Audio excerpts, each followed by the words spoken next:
To kind of cope with all those feelings that I was experiencing, I started cutting. For some reason, I felt relieved. I felt like my life was so completely and utterly out of control that this kind of pain, the pain where I could see and do to myself, was something that I could control. And yes, it hurt, but it felt like I was finally regaining some control in my life. My brother and I growing up were the typical brother-sister relationship. He was the most kind-hearted, funny person that I had ever met. He had straight A's. He was an all-star athlete. He started varsity football first string when he was only a freshman in high school. So he was typical kind of jock, popular kid that everyone seemed to like and flock to. It was my freshman year of high school when I got a phone call that my brother was in the hospital, that he had overdosed on his leftover pain medication. He didn't really know how to react. Unfortunately, our best way possible was to sweep it under the rug because we didn't want anybody to know. That same year, my brother took my father's gun and committed suicide, and it tore my world apart. My brother was everything that I'd ever known, and I'd never pictured my life without him. I felt like it was all my fault. Knowing that he was upset and not doing anything about it, or feeling too ashamed to say anything, was my big secret and my deepest burden that I had carried. To kind of cope with all those feelings that I was experiencing, I dove deep into drugs and alcohol, and then I began to start self-mutilating myself. I started cutting.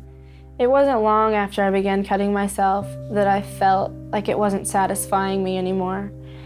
And all I could think about was my brother and wanting to in a sense, be with him. After my 17th birthday, I made the decision that I was going to end my life.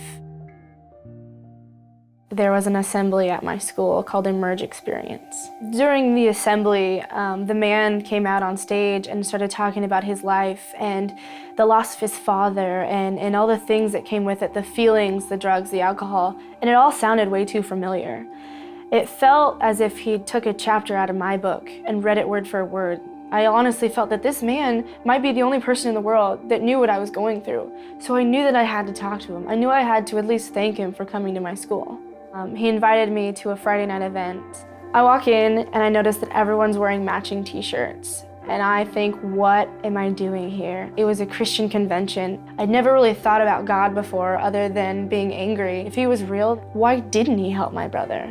Next, the same guy that came to my school came up on stage. Come to find out, he's a pastor. And he started talking about God. And that was the first time in my life that I heard that God loved me where I was at.